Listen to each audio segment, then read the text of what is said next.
Nerf herders, we're back again, even though we said that we weren't back to regular uploads, and now we've done 2 in the same week. Um, Yep, that's my bad. Whatever, it's a pattern. No, it's actually my fault because I borderline harassed you for months to play this game. Mm-hmm. This was like me being that annoying friend begging you to watch a television show that you had interest in but just didn't have the time for, or had like missed kind of like the hype of it when it was like really coming around.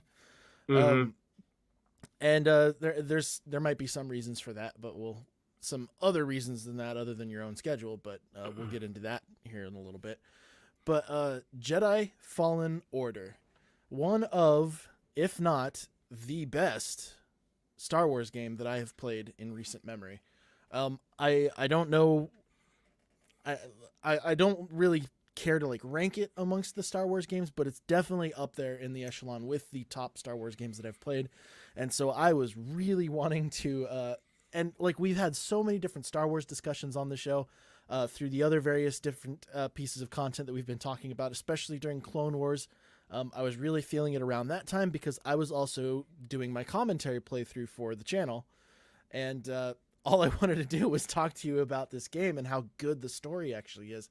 Because Mm-hmm. this is a prime example of a video game to me where it's part of the future of people taking in media. Like, it's one of those games where when you see it, or when you play through it and you get to see the story, you realize is like this is more than a video game. Like it's not just a video game experience. There's a lot of video games that are doing that now, where they're providing really deep, essential stories. And Mm-hmm. I could not wait to talk to you about this one. So when you sent me the screen cap, or when you sent, it wasn't a screen cap, when you sent me the message that you had gotten a hold of a console and you were going to be playing Star Wars, you were going to play Fallen Order, I was elated.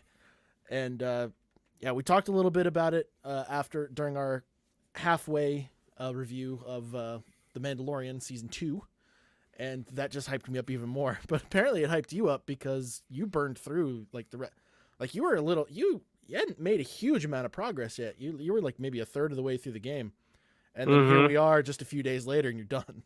So Yeah. Well, like I said in the Mandalorian mid-season recap video we did, I took this week off, and this is the first week. This is the first like non-holiday, more than one day, time that I've taken off this year, and I joked with myself that I was gonna like write a novel during this week, and instead I just turned on the Xbox. So, uh, I had an Xbox One for a while there when the Xbox One first came out, because at that point that was the only way you were going to play the new Arkham game. And after that, I just there was a time where I had to collect all of my physical media. And I still do that with my books, as you can see behind me. But Mhm. like I had bookcases of Blu-rays, I mean, multiple bookcases. And the same thing was getting up for games. And I don't know why, but I just came to the realization that I didn't need it anymore. And I got rid of my game console and I got rid of all my games. And then after chatting with you for a while, I eventually got a Switch so that I could at least take some nice games on the road with me when I went on my book tours. It's a Um, great call.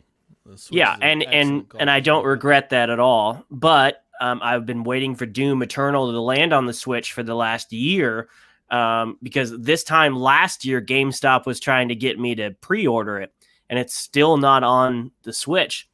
Anyway, the new console for Xbox comes out, and I really wanted the X because it has a hard drive and you could use all of your discs going back to Xbox, and you didn't have to worry about hard drive space. But of course, the X is sold out everywhere. And my local my local Walmart had a couple S models. And I realized that, I could play a shit ton of games on an S for $300 and $14 a month to have access to them. And here a couple months ago, we were talking about setting up a computer that would be able to play Jedi Fallen Order. And that was a lot more than that. And I was just like, you know what? I'll pull the trigger. And of course, one of the first games that came up when I was looking at Game Pass was Jedi Fallen Order. So, I knew you'd be happy So I downloaded it, and I didn't regret it. I after we talked a couple days ago, I did recall some of your playthrough videos when I needed a helpful hint here and there. Oh, did But you? All right. oh yeah, I was like, what the, if I was like really stuck on something, like, you know, like if I was lost. I mean, sometimes you just get lost, especially on what's the planet that starts with the D, the Dathomir. Dathomir. Sometimes you get lost, like you straight up get lost if you don't have the whole map downloaded yet or whatever. And so I needed some helpful hints at some points, but last night I just started getting into it, and I took like a super late dinner break, and then I just played till 1 a.m. and beat it, and yeah, I couldn't stop. It just got really, really good, and I just kept at it, and yeah, it's a hell of a fun game. So my first question, was there a single tear shed at any point? I mean, you that good? First of all, we're going to put on spoilers for anyone that hasn't played Right. this. We're not even going to play around that. We're going to talk about spoilers. So if you haven't played this game, I would go play it first. Go before play it. Yeah, I think we're both. If you can't play it and you don't see yourself playing it, I will say again once more that I have a full playthrough commentary. You see every single cutscene. You'll see every piece of combat that I go through. I try not to talk through the cutscenes so you can just get the story. Like I wanted players to be able to get the story while also like getting my reaction or review to it. So if anything, watch that playthrough series. We've got a playlist on our YouTube channel already. Watch through that and then come back here and check out the discussion. Well, I did notice that your playthrough had one piece missing. It was either the arena that was missing or something else. But there was like it ended and then the next video started after that sequence. I'll have to go back and look. I think it was like episode 7 and episode 8, but there was like it ended at a certain spot and then it picked up after the sequence. I'll have to go back and look it up. I know I did have one issue when I was going through, particularly tech-wise. Something had gone wrong with the actual recording of it. But otherwise, it's a straight playthrough, and I appreciated that. Like when I told you I was going to go get the double saber and everything. No, but going back to your question, I said that I had the Order 66 moment, the Purge moment spoiled for me, so that one wasn't as heart-wrenching. And I think I know where the other tier moment for you was, and it was kind of the revelation of the journey that BD1 had gone on before he met Cal, and that he had lost his memory. No, that wasn't it. Okay, nope. That one did get me emotional. But, it was emotional for sure. That one didn't give me like I call them well up moments where you can just kind of like feel everything, like you just feel this like wash of emotion over you. What was your big moment then? I did feel it there, but it didn't elevate to where there's well up moment and then there's full on where it'll actually like drop out of there. I didn't shed a tear, but maybe it was because I was just so focused. But where was your big tear shedding moment? So I mean, the Order 66 moment was definitely, the flashback was definitely the big one, but another one was when is right before they go into the Fortress Inquisitorius and Seer knights him. Oh sure, yeah, that was a well up moment for sure, yeah. Because that was like his entire like his whole life had been like, I am not never got to be a Jedi. Like this is struggle throughout the entire game of being like he got cut off from his teachings way early and he didn't get to and so he had to kind of learn all this stuff on his own, and he's like he had to become a different kind of Jedi. And so he had to become a Jedi in a different way. And and when he got separated, I mean, from his master, he was really small, really young. When it cut back to that, I kind of forgot. I'd seen that scene before, but I forgot how small he was. He was a little guy when he got separated, and then this game starts off with him in those shipyards, and he's considerably older, so he's lived on his own for a while. And I mean, that you just feel that more and more. It's the only part of continuity that I have a little bit of a problem with, because Okay. either Cal is a very young 12-year-old, a very young looking 12-year-old, or a very very old looking 17-year-old, because Oh, the is he supposed to be 17 in this point? he's supposed to be in his late teens at that point. And there's a point in the very beginning of the game when they find the Jedi Star when he and Prof find the Jedi Starfighter, Mm. where he's like, "How long has this been here?" And he says 5 years, and so Oh, right, right. like it like at most it has been 5 years since Order 66. It was a rough 5 years. Aged him up quick. A rough 5 years. Yeah. But it was also kind of like a callback moment. It was like it could have been longer than 5 years, Mm-hmm. and that Jedi Starfighter had crashed later, maybe during the search or something like that. But yeah, it had been 5 years at that point, and that was actually what I think was his first use of the Force Echo, as he Mm-hmm. had kind of like a hint for how long it was there before he'd even touched it. Right. Um, Right. Well, and this is, I mean, it's not the first time this has happened, but this is just the latest example of how do we get such amazing writers for video games and not for movies? right?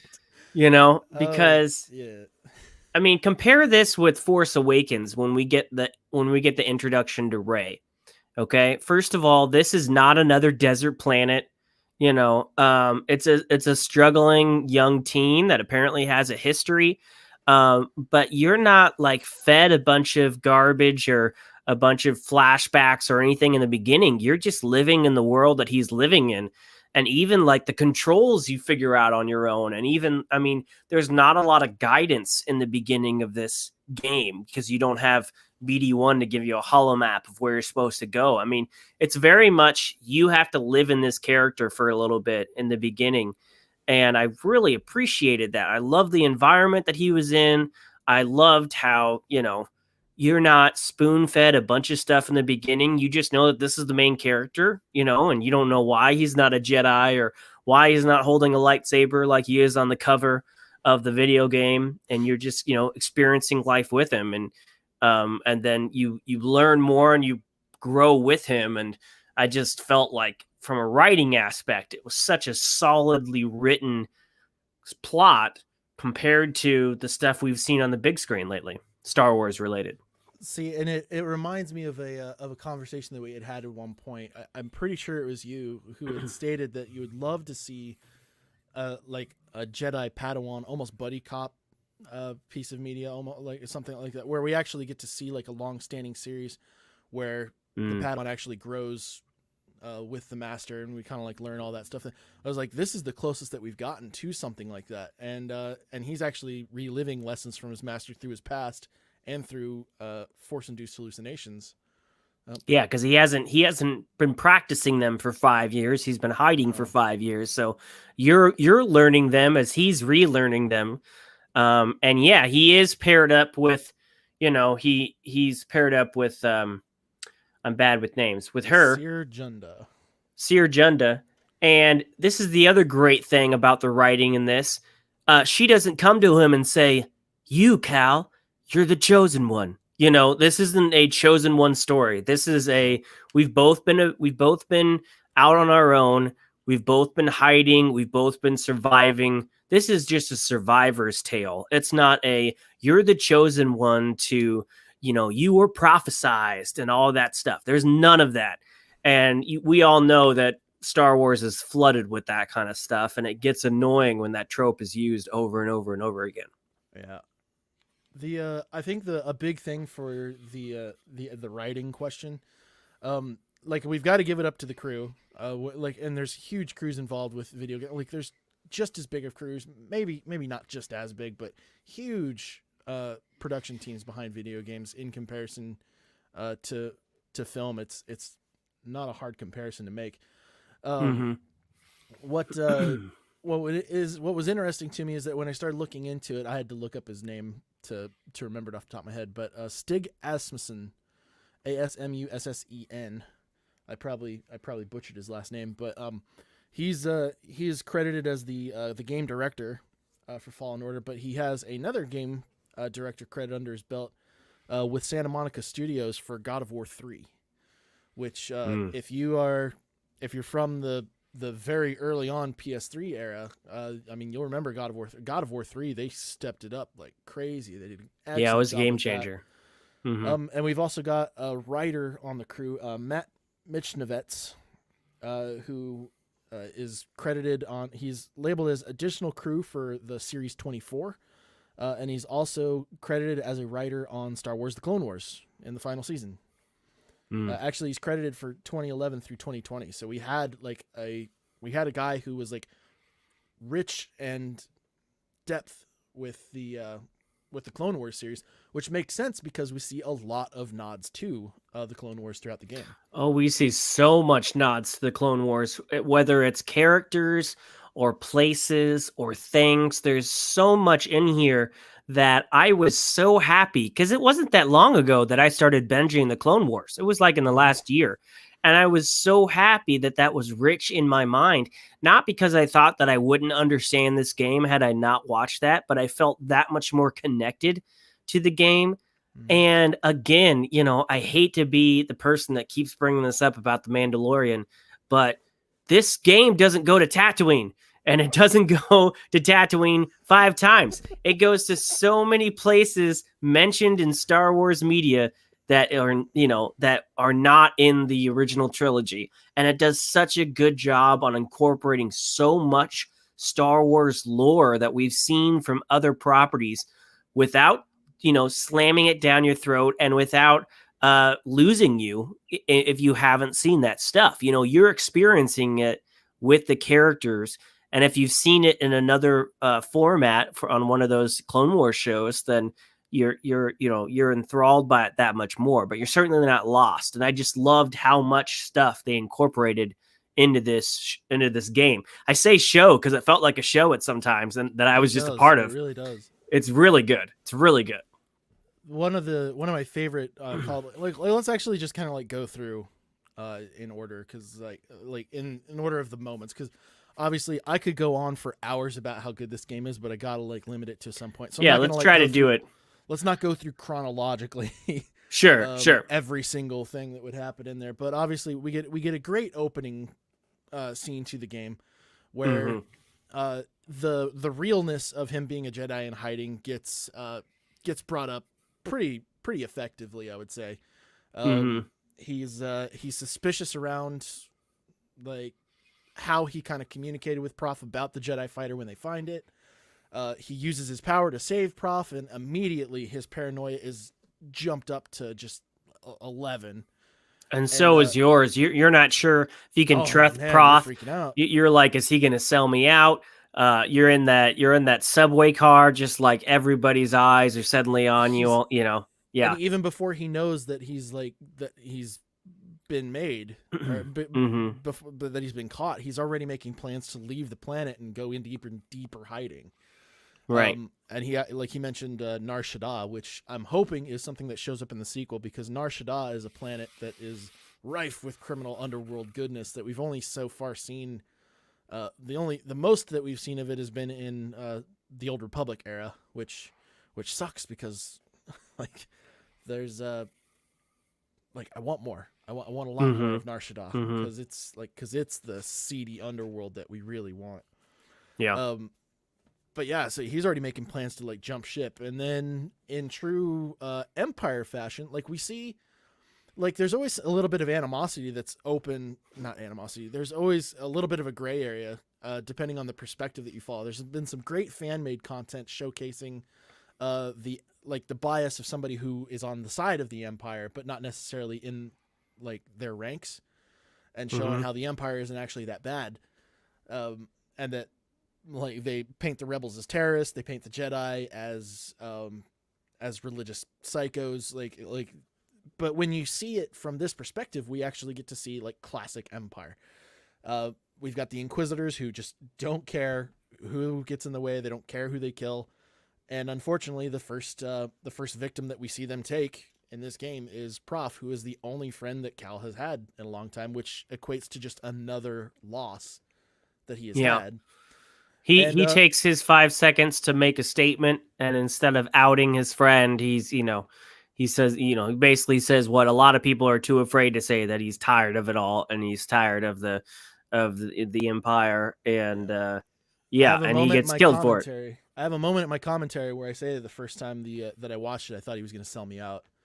But Yeah, then because you feel like that. yeah, when I see that he gets killed, it become like there's no point in it where you actually do think he's going to do, like, you wonder what his actual motive was. Was he just trying to just bore them to leave or something like that, or like I don't know what his original intention was. But we get a great chase scene afterwards because we see Cal react in an angry way because he didn't get to go through all the Jedi training. He doesn't have the control over his emotions that a mature Jedi would. So he lashes out at the second sister. Doesn't go well for him. We get a great we get a great chase scene, which is an excellent tutorial level. A lot of video games kind of like phone the tutorial level in. They don't do too terrible much with it. A lot of them are doing a lot better now. Another game that I would recommend actually is Titanfall 2. Much shorter story. You can burn through it in a night. I think you can probably beat the story in like 5 or 6 hours. Because that's their tutorial level for the multiplayer. The multiplayer is what that game was made for. These guys were like, you know what, we're gonna have the campaign teach them how this, but then they also were like, you know what, let's just make the campaign a really good fucking story at the same time. Yeah. Well, I like when the tutorial is part of the story and it's not like, oh, I got to learn before I can play the game. You know, I got to be taken out and do all these practice things and then eventually get back to the story. No, you're forced to learn it and then you learn it more. Yeah, it was very very natural part of the story. It didn't they never really made it feel like the tutorial, like the learning part of it was slowing the game down or anything like that. Like it was like you were putting your foot about halfway down the gas pedal, and so things were moving along. It was great. And yeah, we get introduced to the crew, which I believe you also have a screenshot of here. Mm-hmm. Well, I'll show more of the crew later, but she's the one that saves him. Yeah. Mm-hmm. Who very early on reveals that she was once a Jedi. But not anymore. He's still showing his paranoia. He mentions the Jedi bounty, which is obviously something that we would see in the universe at this point in time. Like, that would be a hot commodity, is catching a Jedi and turning him in for that bounty. So his paranoia still isn't gone, even though they've saved his life. But we meet and especially since you don't know much about her. I mean, you know that she was once a Jedi, and you're like, what does that mean? You know, I've never heard of somebody that's no longer a Jedi. You know, does she have a lightsaber? Does she, you know, she acts like she's just a regular member of this crew, and not that she used to have powers and she used to be a knight, not just like a Padawan. She used to be a knight. So what does that mean? You know, I was questioning her for a good chunk of the game. You asked me, and I was like, is she a Jedi? What's going on there? I was like, you weren't quite at the point. And we'll talk about like the moment that she has there, but sure. She kind of explains what they're doing and brings him to Bogano, which obviously is her kind of like, it's at a point where she's still kind of like using Cal, like, hey, I need to figure this out. This is my old master. I want to continue his work.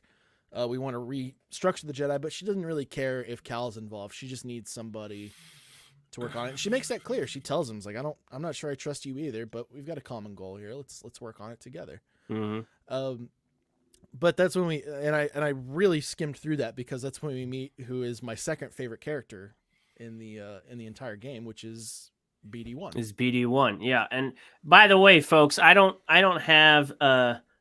have a bunch of screenshots for this. I just have some stuff to put in the background. So not every main point we're going to talk about I'll have a screen. And this isn't Bogano either, but we do meet BD1, and we find the vault on Bogano. That's BD1 and probably the best skin form in the game too, actually.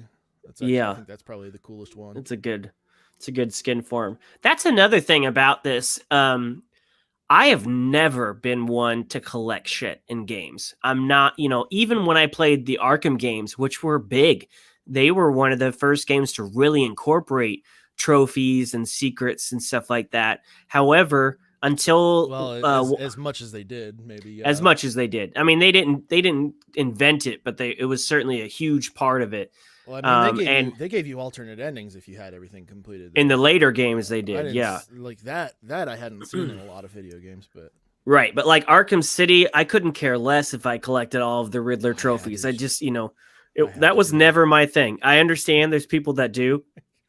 In this game, however, granted, some of them are, if you can get different skins for your character and for BD1 and stuff like that.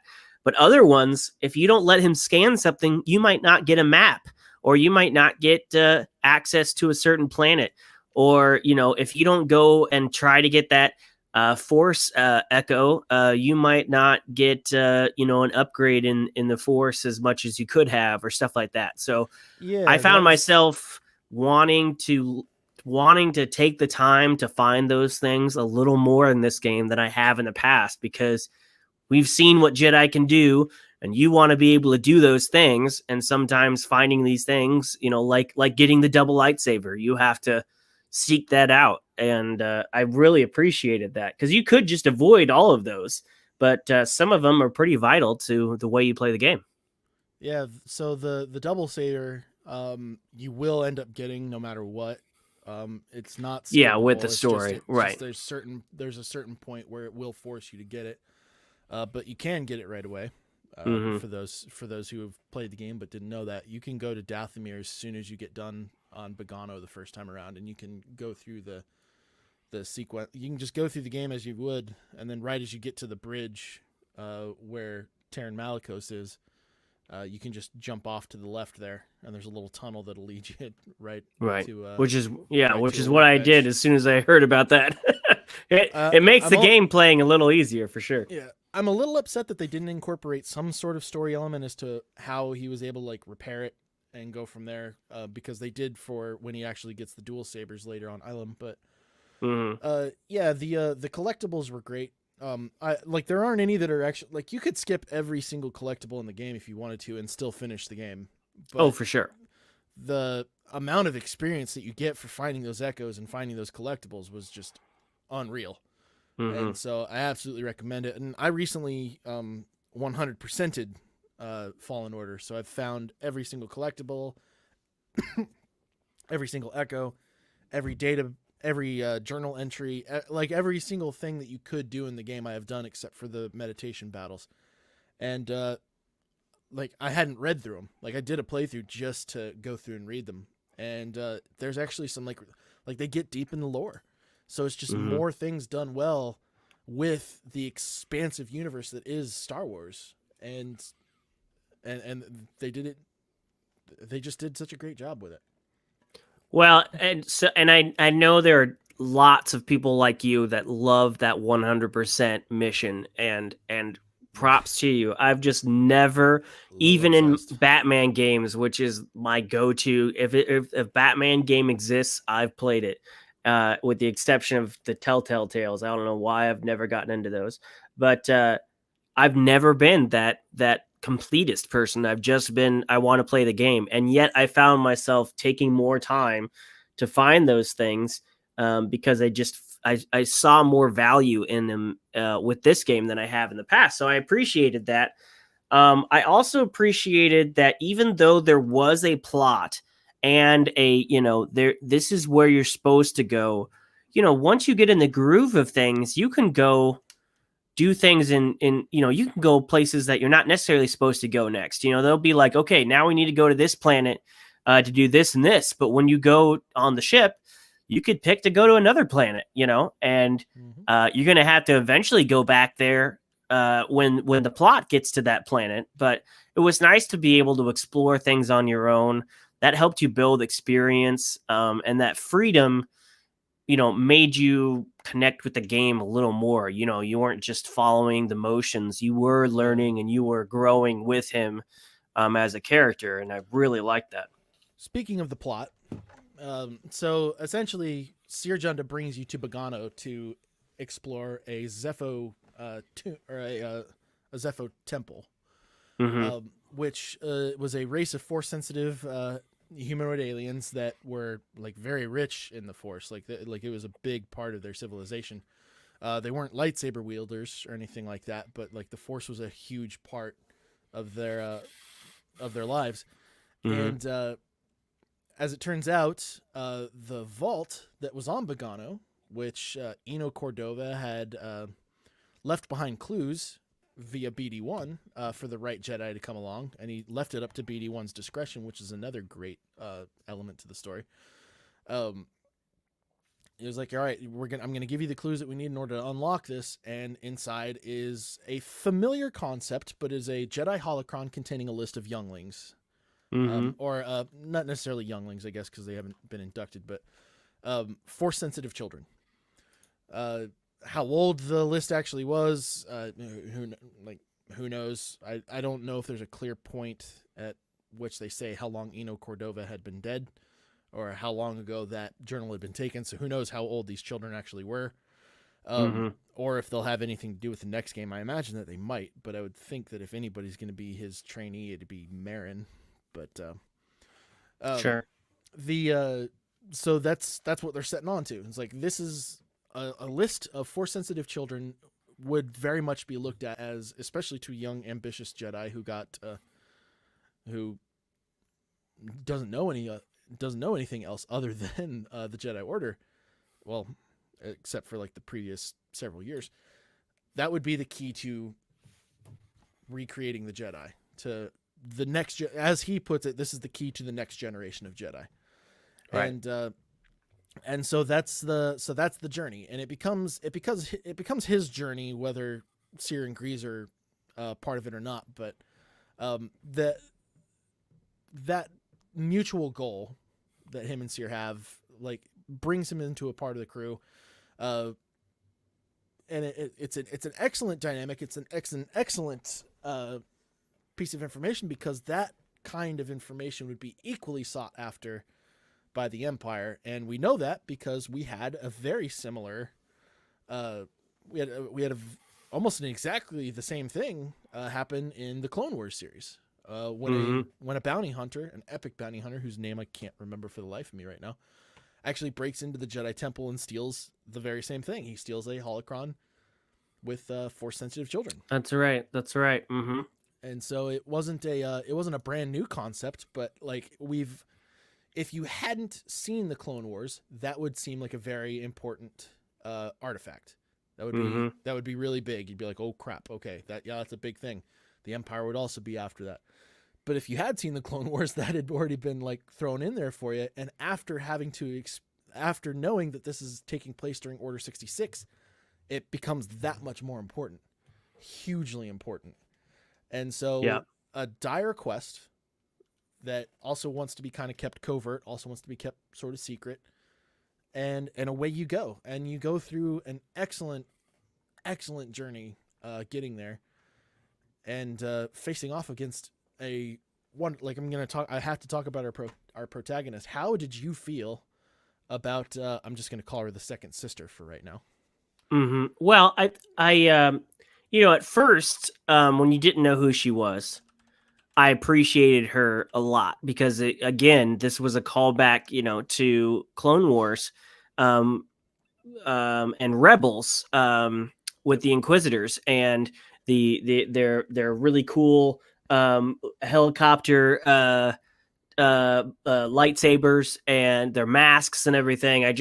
They're a really cool unit, and they're not all Vader clones. They're just they're the alternate of Cal. And once you do find out who she is, you realize she's the opposite of Cal, but they have the same origins. This whole story is about the survivors of the Purge and where they all went. Some went into hiding, some got caught and tortured by the Empire. And some's been living with their choices and their mistakes for years, and trying to find ways to get past that. And I mean, this is, we haven't seen this in the movies. We had Rogue One, which was kind of a prequel to the New Hope, but Episode 3 ended with Order 66, and we just saw all these Jedi get killed.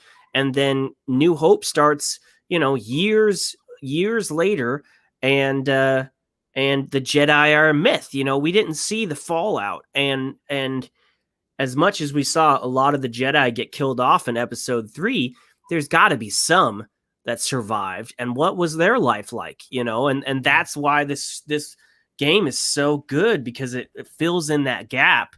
And again, it's not a chosen story one. It's just these are people that are force sensitive, and some of them had better luck than others. And you find out that this second sister was the Padawan that what's her name lost, and you find out all Seer the kind terrible of, stuff. Right. yeah, if you take it from Trilla's point of view, which is actually her name, Trilla Siduri, Mm-hmm. she was abandoned by Seer. Which when you see the flashback when Cal gets a hold of her lightsaber, which was another great, like, of all the things in order to like get more lore out of Right. the game and to be able to explore more stuff, having Cal have the ability to sense echoes in the Force Mm-hmm. around certain objects is an excellent storytelling method. Instead of just being told through a flashback with Trilla narrating, yeah, it was great. And it also makes a hell of a lot of sense that would be how he would see it. Right. It's like he sees right. it from her perspective, which is great. Then yeah, like you can definitely see how something like that would look, especially to a young, ambitious Padawan, as Trilla was when all that happened. Yeah, it was. I mean, when you're dealing with a piece of media like this, a common saying, especially in the superhero genre, is the content is only as good as its villain. Mm-hmm. Because you can have a great hero but a shit villain, but that just ruins it. It's like, Mm-hmm. because then the hero doesn't seem all that great. In this one, Cal is very much an underdog. Like he's fighting from underneath. You never feel like he's invincible. He's No. he's saved by BD1 on more than one occasion. Mm-hmm. Like he very much needs help. And having that growth, having that weakness, that very obvious, very brittle weakness, Mm-hmm. is a great thing, and it's an incredible piece of character development. But then you're facing off against somebody who is an Inquisitor who's trusted by Vader to do his bidding. And she's straight up his counterpart, as in, you know, she was a Padawan that got affected by the purge, but unlike him, she didn't go into hiding for 5 years. She was just forced to switch masters, and She was found, so she's she didn't yeah, have a and choice. you know, she's been living that life of hatred and letting it fuel her for 5 years. So, you know, this has been her life. So of course they are not on even planes at all. You know, he's relearning the Force and all the things that he has suppressed for years, and you know, she's been just raging through for 5 years. So yeah, anytime you come across her, you don't feel, I mean, at the end you feel more confident because you've grown so much throughout the game, but you still feel like, you know, she is your opposite, and you do feel for her, because, you know, he got away, she didn't. She got tortured and into submission, and she felt like she got betrayed by her master, and her master got fucked up too. You know, she made mistakes. Just because you're a Jedi Knight doesn't mean you're all knowing, and you never make mistakes, and you never get caught up. You know, so We they see a got in much a more really bad situation.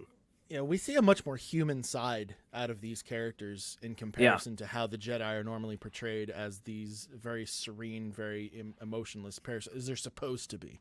I gotta say, Mm-hmm. just about every single Jedi that we have seen in the media has had their own level of humanity, kind of like break through beyond, or break through more than what it's supposed to be according to the Jedi teachings. But we Mm-hmm. really see it here because we're in an era after the Jedi. We have a Padawan who got cut off before he could actually learn that properly.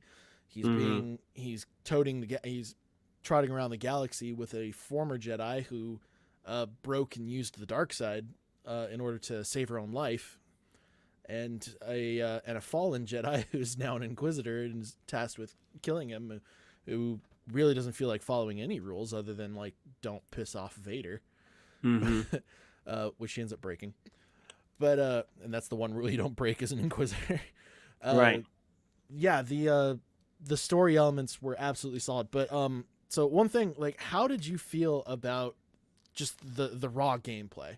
Because the story is obviously a big thing in a video game to keep people going. But if the gameplay is like really harsh, it can take you out of it. Like, how'd you feel about how they handled just like the various gameplay elements? Well, I loved it. I loved it. I loved how, again, there was no tutorial things. When you got to a point where you needed to learn a new thing, it was more about remembering, and every once in a while it would pull you back to your youngling session, your And another great Padawan story sessions. element. Like, Yeah, and it's so and you good. would relearn something, but again, you felt like that was a part of it and not being pulled out of it. There was no, we're going to temporarily put you into this tutorial combat mode, and when you perfect it and you get these 3 moves down, then we'll inject you back into the game. That wasn't the case. You were given backstory, you were learning as he learned, and then you came back to the present and took those skills with you. So I loved that. I loved the skill tree. And you learn to go after the ones that, because you could just be the completist and be like, I want to get them all. But eventually some of them override the other ones. So you just learn which ones you really want to shoot for and which ones will make you the best. And I mentioned this the other day. I've never been a combo memorizer.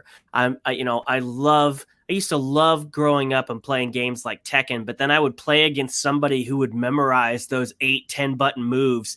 And I'd be like, what the hell, man? This is not the type of game player that I am. I've never been that person. The gameplay in this, your combos are 2-3 button combos. And you do them so often, it's really easy to pick up. And it's really easy to learn. And it doesn't matter if you're deflecting a bolt from a gun or a bolt from, a mech unit like this. I mean, you're doing the same things. You're just, it's just a different, but it's not the same things it's boring. You're just learning to perfect your craft as you keep on getting, introduced to bigger and bigger threats. So gameplay wise, I loved it. I thought it was really clean and really natural, and it really felt easy to learn and fun to play. The combat was really smooth. That was the first thing that, like, it felt like a good fluid motion. There haven't been a lot of Star Wars games that have come out where you can play as a Jedi where it really makes you feel like a Jedi. The Battlefront series did okay. They didn't do as good as they did when they had originally gotten it set up. But like Battlefront 2, I didn't like the Jedi playthrough quite as much because you just kind of felt like a god, which was sort of upsetting. Yeah, that was the other thing too. You do get the godlike status in this game, but not too early. And then they keep on giving you things that still, a basic white stormtrooper you can plow through, but then they give you upgrades of those stormtroopers, and they keep it up so that you're not just going through and you're bored because you have so much power. It is evenly dispersed. I did appreciate that. They amp up the difficulty to where, like, if you do run into those little grunt figures, yes, that's still. But then again, if you jump it up to the highest difficulty, which is the only one that I can play on now because I've done so many playthroughs, I bet you don't feel safe around any of the enemies at all. Yeah. Which is absolutely. So the stormtroopers are as they were supposed to be, not as they're portrayed on screen. They have really good aim in this game.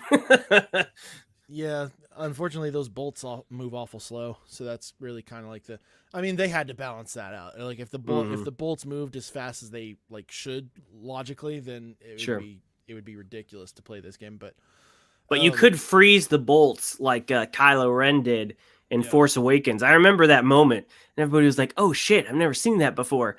And now, again, this game incorporates things you've seen from other Star Wars media, and it does it so seamlessly that you're just like, oh yeah, that's right, I've seen that in some form before.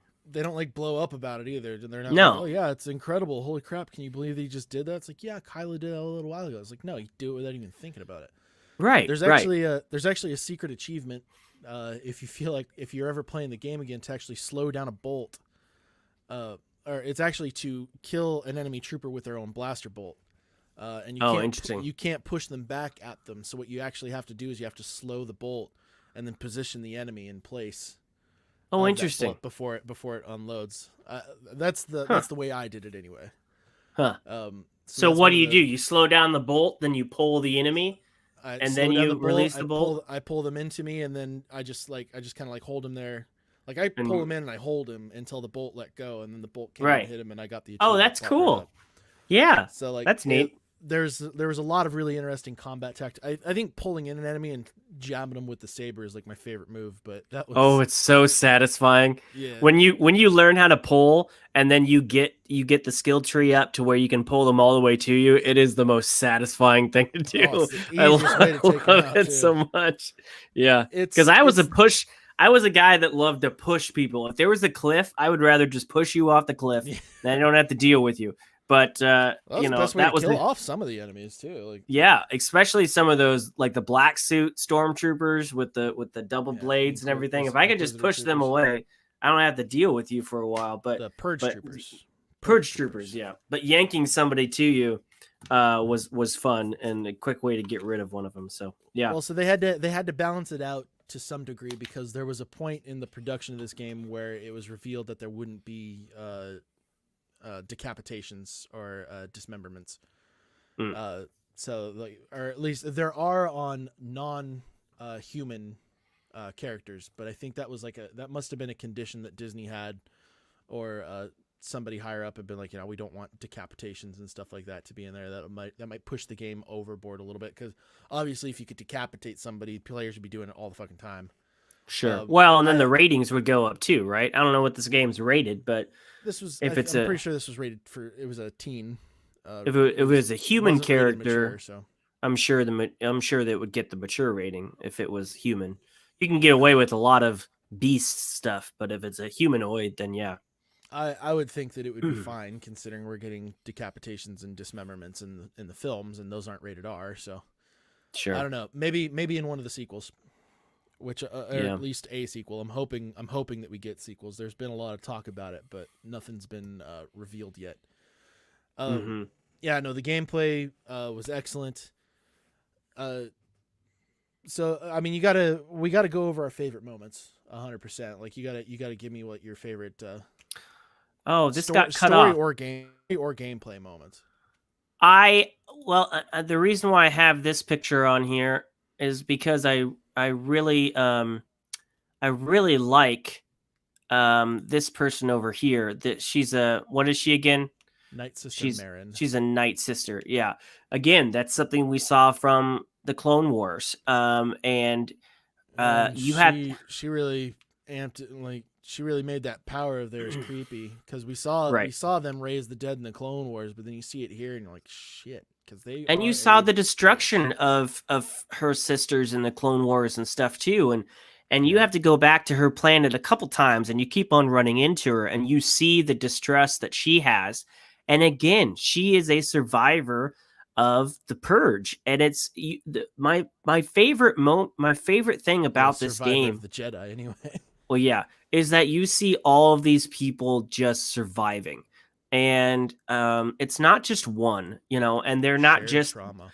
It's shared trauma, and none of them are a Christ figure. None of them are prophesized. None of them are, the chosen one. They all just are there, and they can either work together or not. And they just choose to work together, not because they were told by some general or were prophesized in some book. They just want to do something right. And even our pilot dude is just, he's not a Jedi, he's like the most outsider of the group, but he wants to do something good, and he likes being a part of the crew and helping them out. And he really likes salt on his steak. Yes, he does. I just appreciated the survivor concept. It was really good about pushing that. And you know, it's just you see Night the Sister same Marin. story beats. Night Sister Go ahead. Marin had a great line on it. Mm-hmm. Right after she's agreed to kind of join your crew, Mm-hmm. and like discussing it, she has a line. She says, Night Sisters and Jedi don't generally get along, but survivors, we adapt." Right. Right. Like this is like they're going against what they've known or what they've been trained with for their entire lives to kind of adjust Mm-hmm. and fit in with this new lifestyle that they have to live, or they won't survive anymore. And especially for her, because you got to wonder how long she had been on that planet. Like, because Dathomir was ravaged for a long time, so she would have probably been on her own for a similar amount of time that Cal had been, if not longer. Right. If not quite a And bit he longer. helped her get over her trauma, because every time they talked, he wasn't like some Jedi Knight that he was just always calm, but he had a persona about him that he wanted to know who she was and why she was this way. He wasn't some ultra calm dude like a Qui-Gon Jinn or something like that, but he was kind enough to care and to be curious enough to wonder who she was and what was motivating her. And I really appreciated that, and that paid off for him. And his first instinct wasn't to try and take her out, which was not what she Right. was used to. Like, she had been used to, like, she had never actually seen a Jedi before. The savage destruction of Dathomir was performed by Dooku and his people. Right, and the only other Jedi person she had met was that dude that had Malicos, which was another psycho.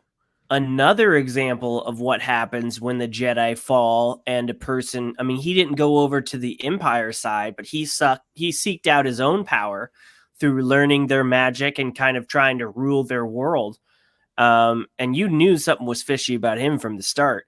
But again, it really like I'm really sad that they had only, like I mentioned this in my commentary. I was really sad that we didn't get more of him. Yeah, you felt like there was more to his story for sure. I was disappointed. I can't remember exactly what I said in the commentary, but I was disappointed around Terran. I think I was at a point where I was like, I almost didn't need him. Mm-hmm. Because like they had so little of him in there to where if they had given me more, I would have been happy. If they had taken him out of the equation completely, I would have been happy. It was a very minor story beat for sure. Yeah. I didn't really get enough of his story. Like you get more through the echoes that you listen to on Dathomir. Yeah. And that you read up, and that you like after you've heard an echo, you actually have to go in and read the rest of it because it only gives you a little snippet of it. But he would have been another compelling person too, because they had a great lead in for him. It's like, this is another Jedi who he tried convincing to pull Cal over. Like the whole him trying to convince Cal to join up with him just didn't feel earned because we didn't have enough time with him. That was what really upset me, because he was making some good points. Like a line that he says that still sticks in my mind is like, the Jedi were gone long before the Purge, or the Jedi were lost long before the Purge, like something along those lines. Like he had grown weary, like a lot of Jedi in that era had also done, where they're like, you know what, the Jedi Order just isn't what it used to be. Qui-Gon shared a lot of those same sentiments. Enor Cordova, again, also felt those same sentiments, which is why he kind of like lived a life in seclusion and kind of went more towards the scholarly side of the Jedi Order. Right. And for those of us that had watched the Clone Wars series, we got insight into that. We saw how Ahsoka fell out of tune with the Jedi. A great example. And I mean, her whole story is that, and so, yeah, we felt that. So we did. I agree with you that he made some good points in that. He was a minor story. Sure. I feel like his character needed a lot more because it was such a good concept. And honestly, I couldn't have been upset if they had made this game longer. Like if they had given me this game, I would have been stoked. It was a really good length, but yeah, it could have been a heck of a lot longer, and I would have been all over it.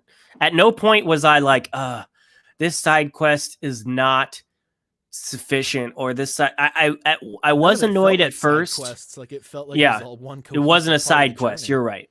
At first, I was like, really, we just went to this planet. We're already going back to it, but there was a reason, and you felt like you knew the goal. And yeah, sometimes you had to like get deeper in to find the objective, but you were never like, I was never aimlessly just okay waiting for to be told what to do. You were always on a mission, and that really propelled you through the game, propelled me through the game, knowing that this is your mission. You just got to get to the next step of it. So it was a very well, what am I trying to say?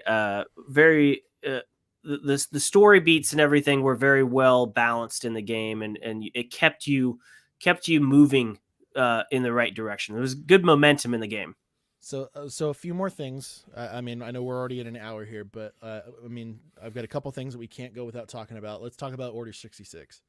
Mm-hmm. Let's talk about that scene because, like as you had said, you had already had that spoiled for you. Did that take away from the impact that it had on you when you actually played the game? Because I would imagine that it couldn't have. No, I mean, again, when you watch it, and I had seen it on something else, and I'd watched the whole thing. Here's the other thing. You watched it on like a gameplay preview thing or something like that, didn't you? I must have. I'm trying to remember. Was it yours? It was well before yours, and I think it was just at a point where I was like, I'm not gonna rebuy an Xbox, so I probably won't play this game for years. But out of context, I was about ready to buy the game on my PlayStation, bring it over to your house. Like I know how serious I was about getting you to play that game. Yeah, but I told you out of context, I thought that was the beginning of the game, and it was. I mean, you had to get through like at least 2/3 of the game to get to that point. And by the time you got to it, yeah, it had weight to it. It had a lot of weight to it, and you feel why he is the way that he is because he felt, I mean, you kind of you would understand why he thinks that he got his master killed because, I mean, his master was a big ass dude. He was like 8 feet tall. Yeah, there's no reason why a stormtrooper should be able to take that dude down, and yet he did get gunned down, and it was really just because he had to look after the Padawan. If he didn't have to worry about the Padawan, dude would have been fine. He would have got off that ship easy. Because he was a beast. He was a big, big dude. And again, another example of another race that we haven't seen or haven't seen a lot of, being a Jedi. And I just loved how we get so many different species. And he was just another prime example of another species that was a Jedi. And he wasn't training a species of his own as his Padawan. He was training Cal. And it was a very impactful moment. That plus the music. The music in this game is fantastic. So good. And that helps those well-up moments. I mean, they used the same score for the Order 66 scene that we hear throughout Order 66, and so that increased the impact. And then it really kind of showed you why he felt like why he blamed himself for Jaro Tapal's death and everything that had gone through there. That was the ending of that is a great moment. Man, I'm getting a little emotional just thinking about it. There was I was just scrolling through YouTube at one point, and for some reason a compilation edit that somebody had done of Order 66 had gone through. They had edited together Order 66 from Revenge of the Sith. They had added in the actual, and they had compiled it with Ahsoka and Rex's scene in the latest Clone Wars, which was an excellent addition. Yeah, you want to talk about an Order 66 moment? Yeah, that one was a big one. That was that was harsh impact. And I'm watching through it, and I'm like, damn, they did a good job of this. And then out of nowhere, I see the scene of Jaro Tapal being Shot and dragged into the escape pod. I'm like, fuck, I'm crying now. Because they did such a good job. They used the same music again. Like it was harsh. Well, and you learned that was his master's lightsaber because he lost his because of a stormtrooper beforehand. But yeah, well, I must have forgot about that point. But yeah, so yeah, and Kashyyyk tells Saw Gerrera that his master gave it to him, but you think nothing of it at that point. You think, right? Oh, that was the saber that he was given. It's like that, right? Makes sense, right? But then you get, I mean, then you're reminded like, oh shit, right? They build their own lightsabers. So what happened there? They build their first ones anyway. Talking about another favorite part of this show was the Kyber crystal hunt. Yeah. I loved that. I mean, again, that is another amazing thing that we got from I can't remember if that was Rebels or if it was It's Clone Wars. It was Clone Wars. Another amazing piece of Star Wars lore that we got from Clone Wars that we So never it see. so it preceded Clone Wars, but Well, I know that, we but it hadn't was the seen any first time we saw it we hadn't seen a on lot of screen. visual representation of it. We had seen it in You some don't of see it in the videos, movies but for certain. Yeah. And I love that. I love seeing and being a part of that because that was a really cool episode to see the younglings go and face their trials and try to get their crystal before the ice door froze over. And then when you get there, you're like, "There's the ice door," and you don't have Yoda to unfreeze it. You got to figure out how to unfreeze it yourself. yeah, it's like And covered in then snow, and then you just break the door. You're just like, I'm just right. gonna blast the shit. I'm not even gonna worry And you about it. get cold and you get lonely and you feel a sense of defeat in there. Oh my gosh, that was a great moment in this game. I loved it so much. It was great. It was there's so many amazing beats in this game that just And then expand the lore so and much. then another great moment with BD1 at the same time. Yes, yeah, to cap it off. My favorite part of that is that as soon as Cal crashes through the ice, his first instinct is BD1, don't come over here. Like he's just like, no, don't let BD1 fall too. Like it's his first. Like go back and watch that again. Like that's his like without missing He a does. beat. As soon as he crashes through, he's like BD1, don't come over here.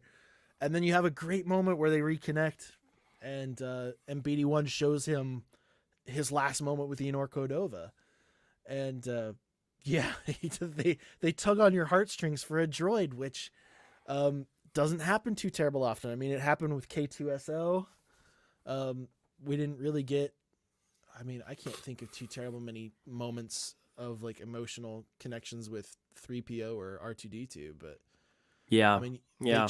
they tried to give us one in Rise of Skywalker with 3PO, but it didn't work. Mhm. It didn't work for me at the time. No, it didn't work for most people. It wasn't that good. I mean, they just didn't make the situation as dire as what it was. No. Or the people in the intended to be, I room. think. Yeah, it wasn't. Yeah. They definitely had the wrong people in that room for that Right. scene. That's for sure. This game did really.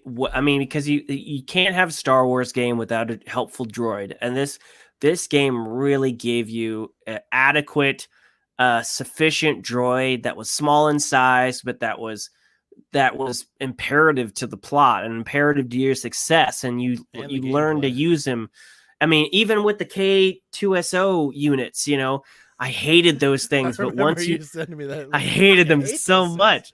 But once you get the ability to splice them, oh my gosh, it was so fun to just like, I'm gonna splice 4 of them in the room and just like let them fight my battles for me. It was great. Yep. Good stuff.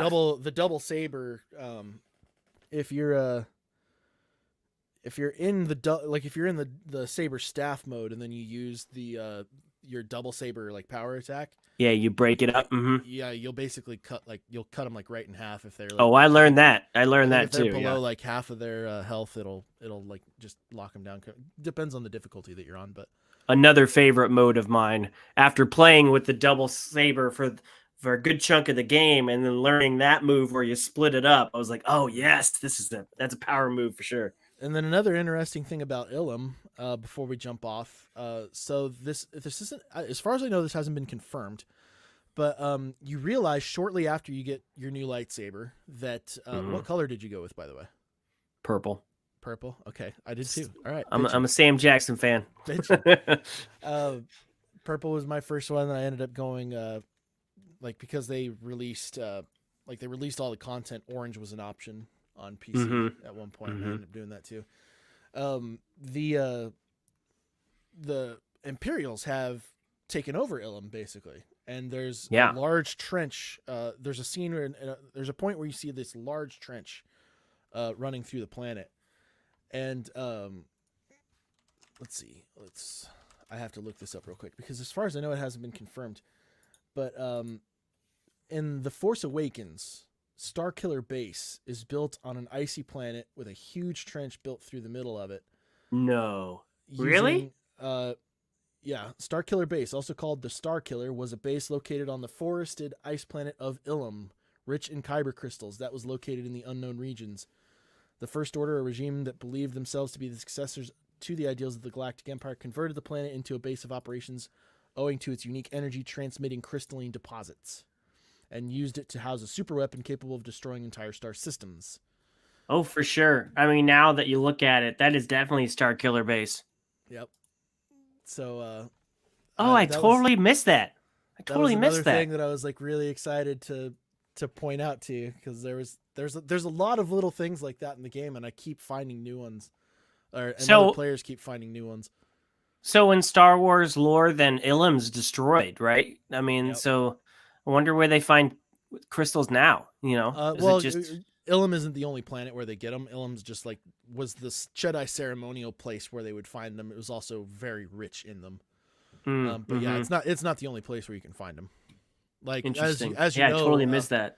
As you remember in Rogue One, they were actually mining them on Jeddah, which is also right, which is also destroyed, but not completely destroyed, because the Death Star wasn't at its full power yet. But wow, so I totally missed that. That's a good catch. I totally missed that. Wow. Is that a screen from the game itself with the big trench running through it? I mean it says Jedi Order, or is that something that somebody had added in there? It could be. I'm not certain. It's from Jedi Fallen Order wiki fandom, so it could have been a fandom image. Yeah, because I don't know if it's. Oh, yeah, it is there. That trench is there in the game. Interesting. Yeah. Which lines totally up, missed that. Which lines up with what they're doing, because they will have been working on the Death Star, or nearing completion of the Death Star at that point.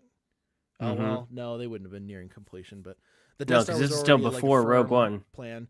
Obviously, we had multiple Death Stars, because that had been like a weapon like that. You don't want just one of them.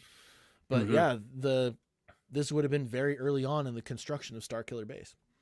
Right. And I thought that was a really interesting thing that got thrown in there, but they don't even acknowledge it in the game. Obviously, like they just say, like, the Imperials have set up here. That was about it. Yeah. It wasn't well, really and then after that, as to what they were doing there. Right. And after that, you finally go back and you go back to your first planet, Bologna, or whatever it's called, Begonia. Did you do that on purpose? Yeah, because I couldn't remember Begano. and you get and you get that holocron, and you're the sister over here before you go get it is like, do you really want to go get it? Look at all the shit we've been through. Is that really something you want to subject yourself to? And in order to get that holocron, risk their safety. Right. Is that what you want the rest of your life and their life to be? I mean, yeah, they are in danger, but they're not like you in that they're not Padawans. They're just force sensitive, and they could live a life that was better than yours if you don't interfere. And then when he goes to get that holocron, we see that classic Star Wars moment where there's a mirror sequence and they are shown something, and he is shown. Yeah, that was his cave moment, basically. It's his cave moment, and he is shown basically what almost happened to. Basically what happened to Trilla, just a different version of it, and where he would find these younglings. His future. And he could be forced to make a deal in order to save some of their lives. And then, it just continues to go downhill. We even see him in Imperial armor like a badass, and it really shows you, it was a really cool sequence. I really liked how that sequence was laid out, how you were walking through it and watching it unfold. And then, as soon as he got the holocron, second sister, whatever, stepped in and grabbed it from him. And you were forced to go to Nur, the planet that's been teased throughout the whole freaking game as the torture planet. And I was ready. I was so ready. Fortress Inquisitorius. Yeah, and when you get there, you're just like, I mean, you've been knighted now. You and I keep on forgetting her name. What's her name? Seer. You and Seer are just like, let's go fuck this place up. Like we have a mission to get the holocron, but if we get to destroy this place in the process, let's do it. And then we get an ODST moment where Cal has like a little PTSD moment in the pod while it's dropping. Oh, I know. That giving was him so flashbacks. subtle. That was it was a So subtle subtle. thing, but man, like they But you really felt it. You like felt it. you saw him handle it a lot better, but you could tell it was like this is still really Yeah, I really remember that. damaging I to me. remember that point, and I was like, "Oh my gosh, this is really good writing for such a simple thing that carries a lot of Again, a weight." video game I know that that was people have really frowned well upon done. for years being like crappy pieces of media and wastes of time. And we're Yeah, getting that some was of the really well done. and we're getting some of the best Star Wars storytelling in it. Mm-hmm. Uh, yeah, then of course you get to crash your way through the fortress, which Mess um, that place up. You flood it. Oh, it was so yeah, great. yeah, you get a lot of good destructive moments. You get to see Seer being a bit of a badass in a couple scenes Yep. before the ending scenes. And by this Um, point, if you've built yourself up, through your skill tree, you've been knighted. You feel like a Jedi Knight at this yes, point you do. compared to where you were in the beginning. You are confident. You are blazing through this place, and you're just messing up anybody that gets in your way. And it Pushing felt and pulling amazing. purge troopers into that little lava moat that they kept in the place for some stupid ass Yes. Yep. reason. I mean, you give um, me a cliff, I'm going to shove you over it. And then you get to him versus the second sister, and the final fight is finally there. And this is what I appreciated about this game, considering all the other Star Wars media we have and how they're basically fueled by nostalgia. There was no nostalgia in this game. There was no like there no was no like direct a nostalgia no necessarily. direct, no over Certainly the some. top. I mean, yes, but I mean there weren't over the top cameos. Granted, there was what's his name, I mean, Forrest Whitaker in it. you had Saw Gerrera in there, but Yeah, he's a very new character that we weren't really right. banking on any like nostalgia built off of that. You didn't get an R2D2 moment. No, You didn't get a young Han Solo or anything like that. You didn't get any of that kind of stuff. And you got all these bad guys. You got all these inquisitors. You didn't see the Emperor, and you certainly didn't see Vader. And I was really appreciating this game for pulling that off. I'm like, this is impressive. This is really showing you how much other stuff they can pull from without just always giving you a wink and a nod to the other things. And then you and then the defeat the ending second shows sister. up. But at that point, I didn't hate on it. You defeat the second sister. She's over here. She's reunited with her master, and her master's. And there's still a lot of apprehension there. You're still hearing is like she's carried a lot of hate for Seer. Oh yeah, you could see her shaking. Seer's still trying to convince her. She doesn't look convinced, but she's defeated. She's not. Like she's broken. She's beaten. She's on the verge. She's on the verge. They're not hugging. They're not apologizing, but she's on the verge. And then little white smoke. There's a real sense of dread in the room. Yeah. Some white smoke starts coming in the background, and this dude shows up, and you're like, oh shit, it's Vader. And goddamn, did they make him look like a badass in this game? They did a great job of it. This is young Vader, too. This isn't Vader. This isn't the Vader that's known throughout the universe just yet. This is 5 years into Vader. And oh my God, he comes out like a beast. And what was nice is that Seer knew who he was. She didn't. Well, yeah, because she didn't take any time to explain it either. They took and no Cal time to Cal didn't explain know it. who he was, and she's just like, run, run. Like this isn't someone you want to mess with. And it shows you that you don't even have a chance. This isn't the most you get is it's him, right? So Seer knows who this fucker is. You're not like Force Unleashed, where you're like, maybe I can take him. No, you're like, nope, there's no way in hell I could take him. Make it clear. They make it so you barely clear get out with your life. And I loved. At first, I thought that they really just killed Siri. I thought that he just killed because she runs at him and he's just like, bitch, you're out, and just tosses her aside. And you're like, is she dead? Is she dead? Just like that. And then the way she comes back out of the dark. Oh my God. That was awesome too. It's like a jump, catch, roll, fucking like that saber toss, all that shit. it was really bad. I did think that there I mean, granted it's the first one, there wasn't any. I expected somebody to die. I expected the pilot to die or Siri to die. I expected someone to die. They didn't. This is and this is why I agree it's setting up for a sequel. But I was so happy when she didn't die because I felt like her death was just like it was just done. I'm like, no, If that's she had died terrible. in that moment, yeah, that would have been really shit. Yeah, and so see it's her great come that they didn't back. go that way. What I She really came back with a vengeance, though. yeah, I liked what I it. really appreciated about the Vader fight is that it wasn't a fight; it was an escape. It was you were survival right mode. away. Like you can't actually turn and look at him for too terrible long, or the game will trigger hit. Like he'll pull into you and he'll kill you. So Right. you have to run away from him, and he is aware of what you have. Like he knows the item that you've got in your possession. Vader is also a prime uncontrollable Vader, and he is destroying this area inside his own fortress just to make sure that you don't escape. Mm-hmm. You're able to get away just barely, again thanks to BD1. And I was shitting my pants when BD1 jumped up on top of him because I'm like, oh my god, they're gonna kill BD. Yeah. Their BD's gonna die, and I was gonna be pissed. Mm-hmm. But yeah, and then again we have another moment where Seer comes back, and again Vader's power is made very clear that he is not one to be fucked with. She switches over to using the dark side to try and contain him, and he's just tickled by it. Like he's like it's definitely holding him up. It's the Force.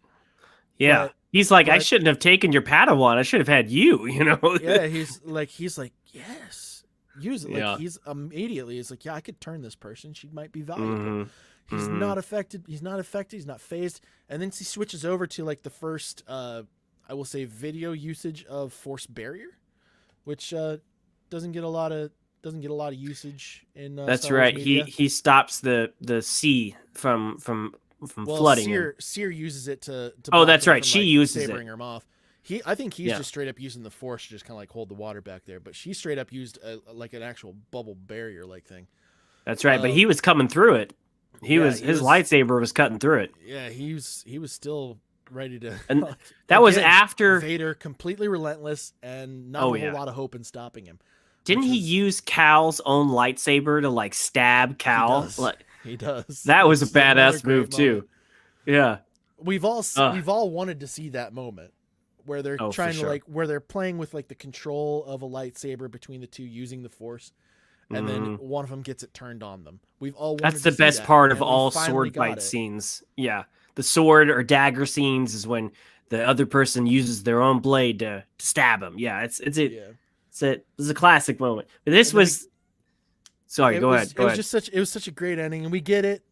And Cal has a very brilliant moment where he busts through. And again, I thought that might have been when a character died. Like I thought Cal probably would have drowned at that point because he gave his breather to Seer.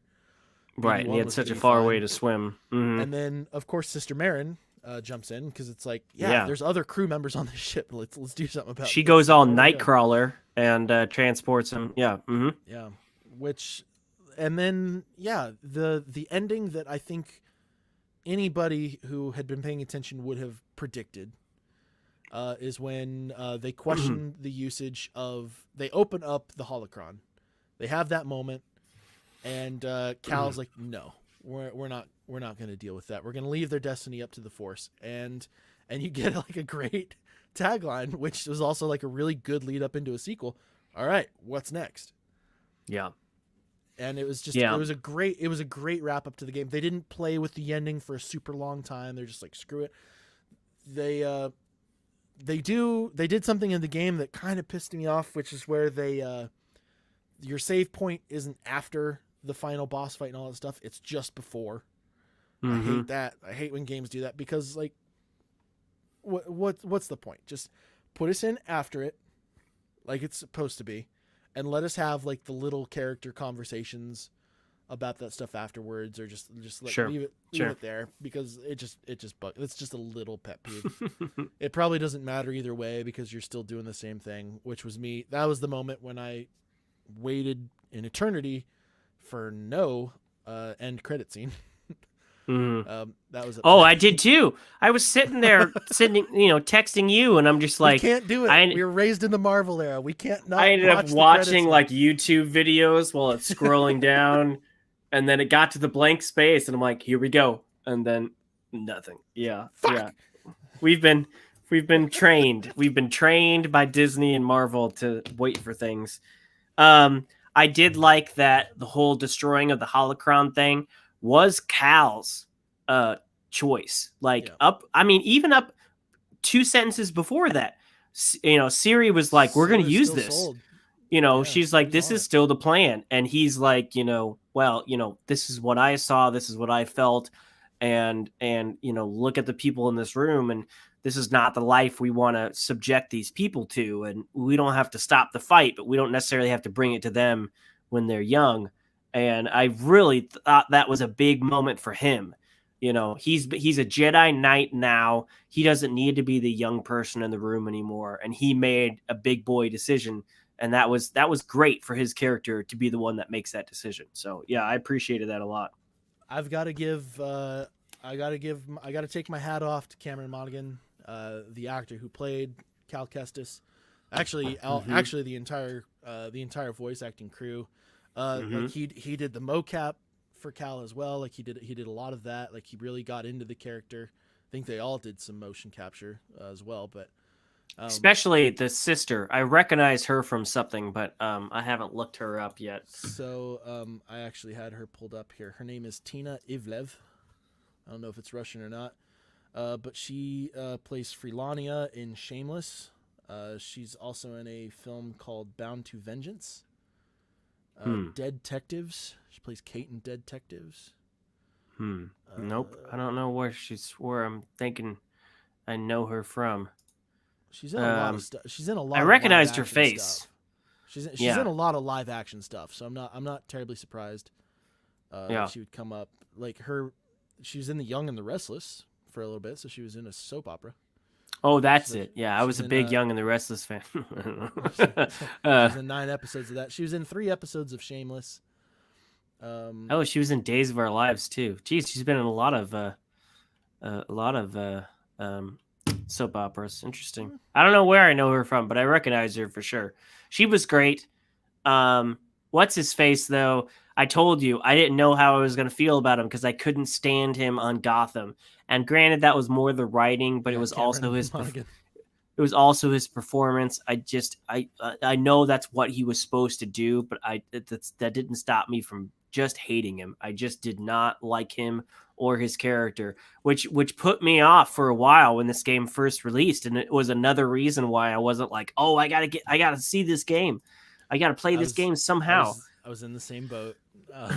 But I loved him in this. He was great in this, and again, if they ever brought this to film, it's still young property. He's still there. I feel like there's so much you can do, in an era where we're getting shows like The Mandalorian.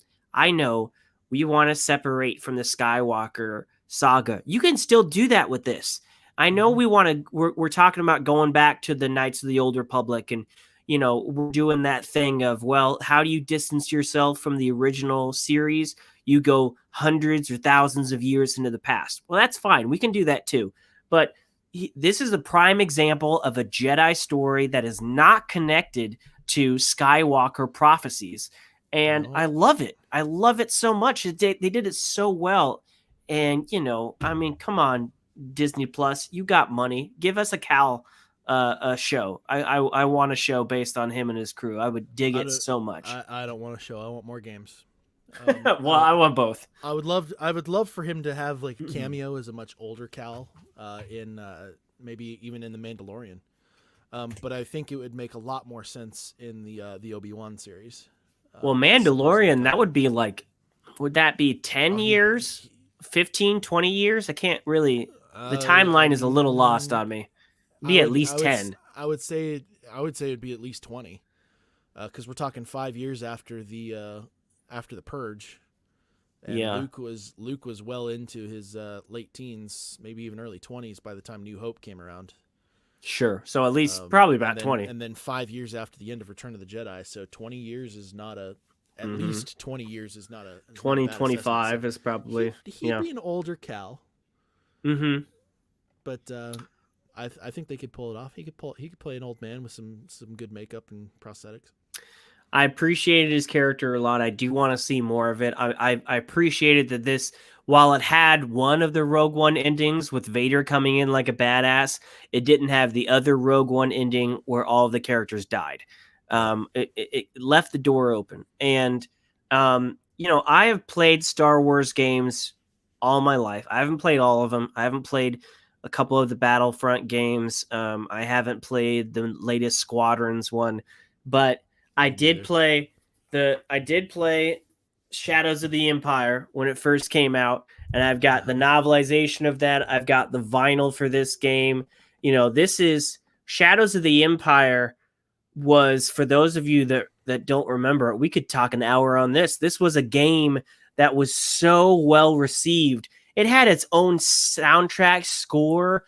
It was put into canon. This was a filler moment between movies and people. This was back before Disney bought and purged all of the canon, and made it Legends. Shadows of the Empire was a game that was so well done that it was considered canon and a go-to form of media if you wanted a story between the movies. It was an excellent, excellent game. And then years later, they did the same thing with the Force Unleashed game, and I have the novels for those, the parts 1 and 2, and that was another story of following another Jedi, and Vader was a part of that, and it was good filler. And those games I felt were amazing, and this one just takes all the good things that were in those games and ups the level even more. Fantastic game. I liked the first Force Awakens. The second one, Force Unleashed. The second Force Unleashed, I was not as big of a fan of. But interesting factoid. I'm sure you already knew this, but the actor who played Galen Merrick, or Starkiller, in the Force Unleashed is actually the voice of Darth Maul. Yeah, Sam. And they were actually going to bring Starkiller into one of the animated series as a cameo because they already had him. He's already here for Darth Maul. We could easily bring him in for this. And they ended up scrapping that idea. But yeah, just shows you how much he's been involved in. And we're still early on in the Star Wars television side of things when you really think about it, because it's, the actual television sides, the animated series, yes, it's been along for a while, but we're starting to see a new era evolve in Star Wars media. So who knows who we're going to end up seeing at this point, because we're seeing voice actors from an animated show playing their real life characters in a live action show. I love that. That was so great. It helps. The Katie Stackhoff's Bo-Katan wasn't drawn to her liking, but it helps that she's a badass and she can rock red hair in real person.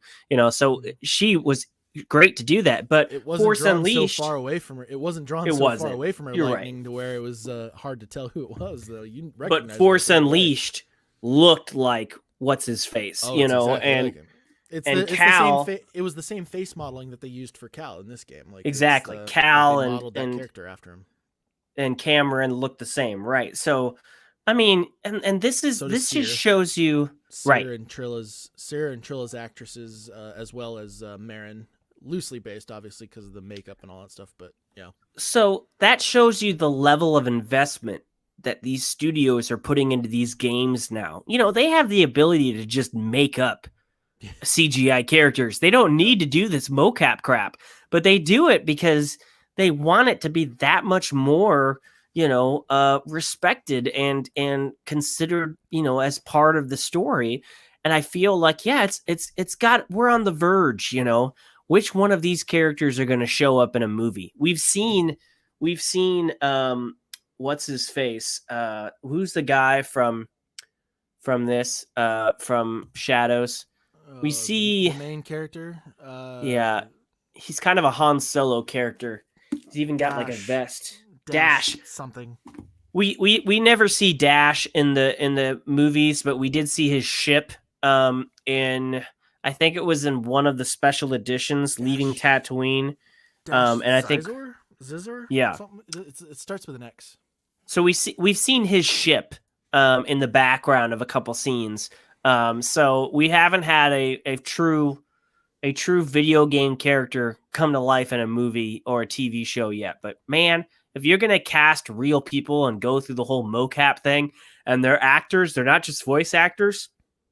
Get him on a show of some kind, even if it's just a cameo.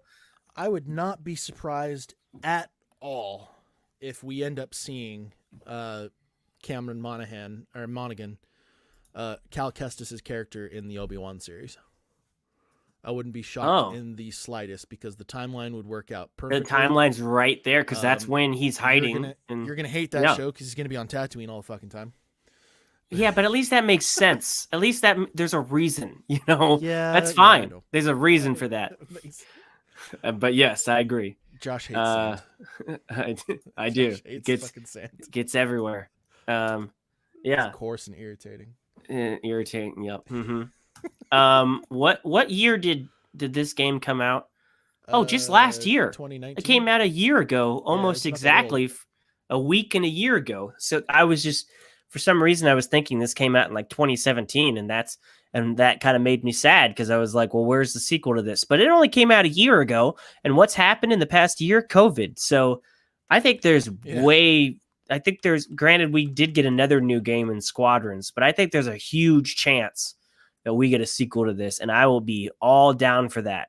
I think it's begging for a sequel. I'm more interested in a sequel for this than any Star Wars sequel movie that Disney has planned. And you know they have at least 10. You know, give me another one of these before you give me a movie. So, according to this article, it's on inverse.com. Says, let's see, when was this actually published? This was published in February of this year. Respawn Entertainment's Star Wars Jedi Fallen Order had a lot to prove when it was released last November. EA had struggled with the critical reception to Star Wars Battlefront and its sequel. Yes, it did. Yeah, they did. And the company did not seem to have much faith in a single-player game with no microtransactions or season pass. And again, thank fuck they didn't include any of that shit. So there wasn't any you couldn't buy new gear. Not a single one. Okay, but when I was playing this, and you went to like a work table and you could change up your lightsaber, there were certain colors and certain things that said premium content. So that wasn't something that you could buy. That was pre-orders. That's what it was. Okay. And the pre-order actually ended up being something just so you had it right away. I gotcha. All of that content, like I didn't pre-order the game. I have the game on PC. That all of those premiums got added to the game in a later patch. That's funny. So I could have probably clicked on that here because they had it in there. I didn't click on it because I thought you had to buy it. I was just like programmed to think that was EA trying to get more money. Nope, you could have been using any of that stuff and you would have been fine. Interesting. That's funny. But Star Wars Jedi Fallen Order proved itself quite a success. You goddamn right it did. And Kotaku is now reporting that there will be a sequel. What's more is that a release date might already be on the calendar. According to Kotaku's, again, this is pre-COVID. This was written in late February, so COVID hadn't quite ruined everything just yet. According to Kotaku's report, Star Wars Jedi Fallen Order 2 is one of 2 Star Wars games still in active development at EA. Many of the publisher's Star Wars games run into issues during development or right at launch. Yes. But Star Wars Jedi Fallen Order bucked that trend for the most part. It will be the genesis of its own sub-series like Battlefront. Star Wars leaker blog Best Spin Bulletin also reported over the weekend that a sequel would release in fall of 2022, which is... Okay, well, that's still far enough out. I'm guessing the other game they were talking about was Squadrons, because that's just now releasing. Probably. So, well, I mean, yeah, EA definitely came back because, man, they were getting some major shit they haven't won for me Battlefront. over just yet. They haven't won my faith back just yet. You need a double win to trust them again. I need a sextuple win. Well, have you played Squadrons? Do you know if Squadrons is any good? I have not played Squadrons. It's been getting good. It's been getting good reviews, but it's also not quite the experience in comparison to Fallen Order. No, it's a totally different game. I have a 10-hour preview thing that I can play it for 10 hours through Games Pass, so I might download that. But it is it's just like you wouldn't compare this to Pod Racer or anything like that. It's a totally different game, or TIE Fighters or any of the other Starfighter games. That we've had so many Star Wars games, and most of them are flying shoot 'em up games. So yeah, you can't really compare them to this. But this was a win in my book, and if they can do it again, do it again. So yeah, not Fallen Order. Squadrons is actually on sale because the Steam Autumn sale started today. Oh, nice. If you're a PC player, you know that their sales are always super strong. So you can get Squadrons for $24 right now, which is so. What was the point of microtransactions? Was that just to get more money? I mean, that's a deep question. So obviously, man, if I had to pick a game that really popularized microtransactions, it would have been, man, I would say it would probably have been League of Legends, because sure, because that getting new skins and all the various different things that you could get with the microtransactions in that game, built off of a game that is a free to play game. I think that's really where it came from, was free to play games. Because that's how those method for them to get a real good return on their investment. Exactly. All those phone games and shit. Yeah. Yeah. So, but yeah, League of Legends wasn't EA. Another game that I know that that really took off with microtransactions is actually Fortnite. Yes. Another free to play game that blows it out of proportion as far as how many microtransactions there are, how many things that you can buy. But see, I don't mind. Go ahead. I don't mind them when they're just cosmetic. Right. Which for the when most when part, your gameplay you can't get past a certain level without buying something, then that pisses me off. And I get that's the model for certain phone games, but when you're paying $60 now $70 for a console game, you don't want to have to pay a dime more to be able to play that game. So I haven't run into any situations with microtransactions on that scale. As far as I know, like there haven't been any like AAA published titles or anything like that where there's a certain progression that you cannot meet without a microtransaction. I'm pretty sure that there have been some Call of Duty games that have been doing so. There's another thing out there that they're calling Battle Pass, which is essentially two tiers of rewards, a free tier and a paid tier, where as you progress through the game, you'll unlock these things. But if you have the Battle Pass paid for, you get that upper echelon of rewards alongside of all that. Yeah, I've heard about that. That is another very popular microtransaction method that we're starting to see now. And it slipped under the radar as far as microtransactions go. But again, it's rewards that are not considered essential in order to complete the game. So why was EA under fire then? Was EA more than cosmetic? Battlefront 2. With Battlefront? They weren't more than cosmetic in my opinion, no, but they did speed up progression an awful lot, which is where where the phrase pay to win comes into play. Okay. Yeah. So I didn't have a lot of experience with the Battlefront games because I didn't like them as much. I grew up on Star Wars Battlefront 2, the original, the one that released on the PS2 Xbox era. I played that game as a young lad. I wasn't that young, but I played that game when it came out like crazy. I loved that, and that was back in an era where a microtransaction hadn't even been thought of. Sure, but they also didn't. They also really didn't capture like the essence of Battlefront in that regard. Like there was like the conquest mode in Battlefront 2. The original Battlefront 2 is unparalleled as far as I'm concerned. As far as like that combat style, that gameplay style. I actually have kind of a deep issue with microtransactions. I know we're going off on a tangent here, but so I let's see. So I built a PC specifically to play the Old Republic. It's actually the Star Wars MMO. That was how I actually got into PC gaming. Because it wasn't ever going to be available on consoles. As far as I know, it's still not. Nope. That's why I still haven't played it. But that was a game that I did not want to miss. And at the time, it was a monthly subscription system, which I was fine with. It was an MMO. I came from playing World of Warcraft. It was fine. After a couple years, or after a few, I don't remember exactly how long it was. I played the shit out of the game and I loved it.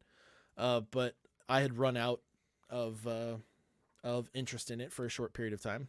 Well, they came out with another iteration of it when it went free to play, because unfortunately it didn't get the player base that it wanted, or it didn't keep the player base that it wanted. It released on free to play and introduced microtransactions. The microtransactions, none of them were progressive. If you were on the free to play model, you could pay for certain stuff that subscribers got for free anyway, but it was like you only got that thing instead of having to pay for a subscription, get a bunch of stuff that you didn't really care about. So that was kind of how they justified it, but it was all cosmetic stuff. I got hooked on that. It was the perfect vessel for me to just lose hundreds of dollars. And when I say hundreds of dollars, I'm not kidding. I spent over $1,000 on microtransactions on that game over the course of several months. Wow. Yeah, it was a problem. And so I had to quit that game because it was actually leaching into addictive areas that I didn't want to reach into. And I've had similar issues with mobile games. There have been a couple mobile games that have gotten it to me because on them they made it just so much easier connecting it to your Google account. And it's just like, oh, there's this thing here. I'll just throw my thumbprint in. It's like $1. Who cares? But it just adds up, and adds up. And that is my personal issue with microtransactions, especially for somebody who is a lot younger. The stress that it might cause the parents for having a credit card connected to that. They're like, oh, no, I won't use it very much. And then the possible issues that could happen there. That's on the parents. Sure. I understand that. That's on the parents. They shouldn't be doing that shit. But for somebody who has addictive tendencies like I do, it's a tough thing. The real issue that comes down with microtransactions, which was a really big problem in several different games, is a lottery system when it comes to the microtransactions. So Overwatch was a big problem for me. I know it's not the only one, but still cosmetics only. But you're getting mystery boxes. You're getting loot mystery crates, loot boxes, whatever you end up wanting to call them. There actually had to be like a law actually had to be put in place to where those games need to put like the odds of you getting certain items in them. Otherwise, it was. That's right. I remember that. Problem. Overwatch was another game where more money than what I should have spent went into it because of microtransactions. And so microtransactions are not just an EA problem. They are frowned upon in just about every game market or every title that uses them. It tends to be a negative aspect, but at the same time, it's become such an acceptable practice for most game titles because it's like, well, if people want to spend their money on it, they should be allowed to. And I agree with that. But myself personally, I'm abhorrent of microtransactions in video games. And so that's how I feel. And so it makes me that much happier when a game that I really, really enjoy, like Fallen Order, comes out and then does not utilize them. It's a great thing to me. Well, and especially nowadays, I mean, if you look at the AAA titles that are coming out for the Series X and for PS5, they're getting up to $70 now. Yep. And what do you want when you buy a $70 game? If you buy it day one at that price, you want a full-fledged game that you're not going to beat in 3 hours. You want it to be fulfilling. You want it to be everything that the trailer sells it to be. And yeah, I mean, there might be DLCs down the line, but you don't want the DLC to be what makes the game good. You want that all to be additional content, not this, I have to have the DLC to make me satisfied with this game. So, and a lot of games were doing that too. Like the initial game was shit and they tried to course correct that with DLCs, but you had to pay another $10 for a DLC. Yeah. Now you're paying, how much do you pay for a game? It's ridiculous.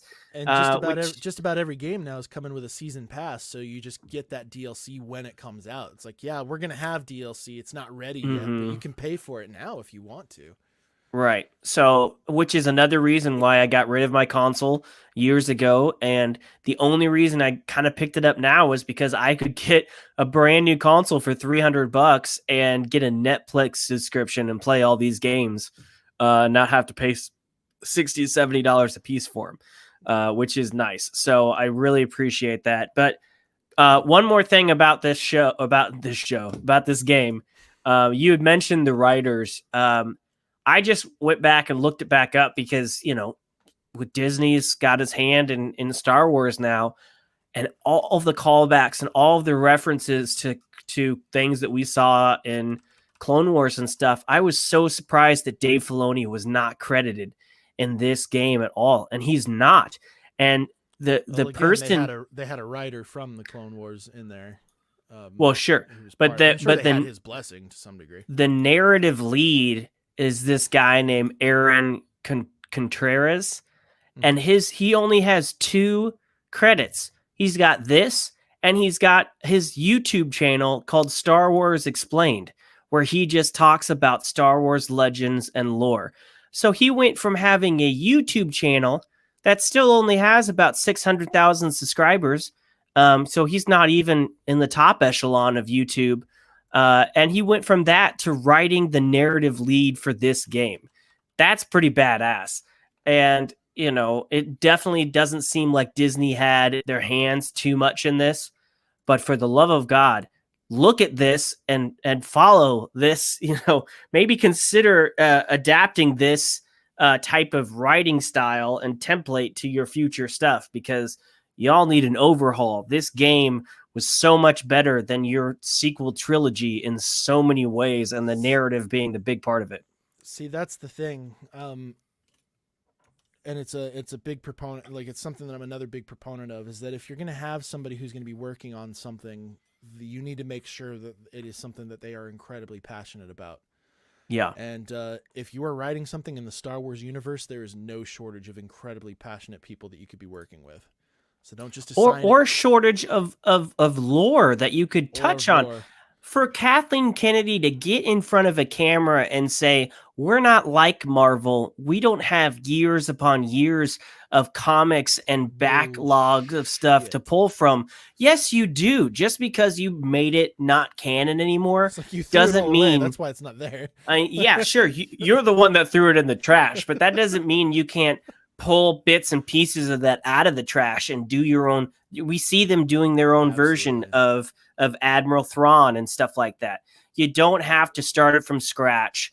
I understand you don't want to be chained to decades worth of canon that never made it on screen, but that doesn't mean you have nothing to work with. And when you bring in somebody from a YouTube channel to write the narrative lead for a game and it's this good, that shows you how terrible your current system is for making these movies. It's embarrassing how terrible it is. And on it's crazy to me. And on the note of the reference that she made to Marvel, I just watched Thor today, and they did not have him be a human who who gains the power of Thor through the hammer.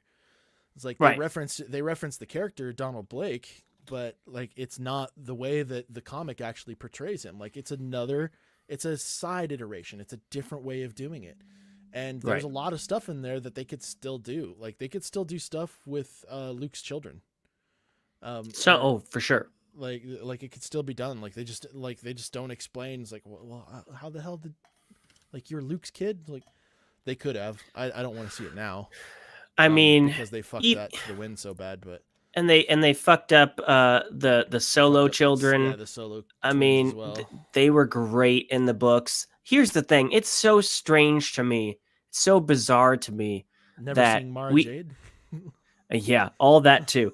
But even with everything that they put into that sequel trilogy, there's a couple cool things in there. And I even mentioned how I wouldn't mind seeing what's his face. In Mandalorian, the wrinkled Hugh Hefner dude. I wouldn't mind seeing him in that. But it's crazy to me how 3 massive films and the majority feeling is let's just not go back to that. We could fill in the blanks, but let's just not. Let's just act like that doesn't happen because it's that bad. I feel like that franchise kind of got dropped by Disney higher ups around The Last Jedi. Mm-hmm. I think it was around the reception of that movie where they're just like, fuck, well, we've got to finish it. Let's just finish it and file it away. Even the actors want to move on from it. Can you Yeah, imagine? Can you imagine if I feel Carrie Fisher terrible for them. or Mark Hamill, or I mean, granted, Harrison Ford kind of did want to move on from it. Could you imagine if they got done Again. with Return of the Jedi? Yeah, and they were just like, we're done with this. We don't want the next, 3 or 4 decades worth of fanfare about this. We're done with it. That would have been insane. But that's what we Well, got even with Finn and Poe and Ray. They're like, let's just move on, guys. We were part of the most biggest franchise ever, and we don't want to talk about it anymore. well, That's and sad. even Ryan Johnson's trilogy got scrapped. Like, yeah, like Yeah. they had a plan to do another trilogy with him, and they're just like, no, there's no way now. And I Not gonna feel happen. bad for him. I hate his Star Wars movie, and I feel bad for him. I Yeah. don't think he's a victim and he's a perpetrator at the same time. I feel like that was a bad call from the higher ups. And I just feel like it was a lose-lose situation for him. I mean, you got to put him in. You got to put yourself in his shoes. It's like, hey, do you want to make one of the biggest films of all time? Mm-hmm. Like, or do you want to not? That's not the right wording. Do you want to make a sequel Film in one of the to biggest one of franchises. the biggest Yeah. franchises in the world? Yeah, of course I do. Like any Mm-hmm. of like I would be hard pressed to find a lot of people who like I know that there'd be some directors who No one's going to turn that I down. couldn't do Yeah. it. But then, They and then, they of wouldn't course, turn it he down was. because they didn't want to, but yeah, absolutely. And then But then he had to write the sequel to a J.J. Abrams concept, and we all know that J.J. Abrams is known for having strong starts makes and long-term plans. no plan. No, he doesn't make long. Like Lost. Lost is, we have this great opening. We I didn't feel like plan out what it's going to end. I feel like he had a long-term plan, and he just kind of continued with that long-term plan when. Well, he went back to it, Ryan, and that's why I believe that Ryan's also a perpetrator in that. Yes, he was put in a situation, but he could have worked with JJ. They could have made that smoother. I feel like JJ had a long-term plan for that series, and then when Ryan came in, he was just like, no. Yeah. No, well, that we was could the talk part where about it that just sequel. doesn't work with my vision. We could talk about that all day. Like, Yeah, we've done that a lot. This just makes that sting even more, that a game can be so much more impactful than but it makes me feel so much better about the game too. Be like, because this game was like, video games are easily my favorite form of media consumption. 100%. It's my favorite way to get a story. Some of the best stories that I have been told recently have come from video games.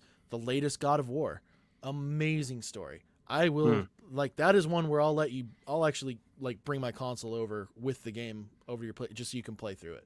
Because that's a PlayStation exclusive, right? Yeah, that's a PlayStation exclusive, but I'd be happy to bring that console over to you for a few days and let you kind of that and Spider-Man are games that I'd love to play. Spider-Man is another one. I've also got that one. You know what? Fuck it. I'm just like, we'll just set up a time. I'm gonna bring you the console. I'm just gonna bring you the console so you can play through those. I'm not kidding at all. The joy of us living just a few blocks from each other. Yeah. The Assassin's Creed series, the first iterations of that told excellent stories, absolutely excellent stories. Even the first God of War trilogy, which Stig Asmussen, who was also on Fallen Order, came through on. Right. The Knights of the Old Republic series, excellent Star Wars game. Like, Star Wars has a great foothold in the video game industry for creating great content, and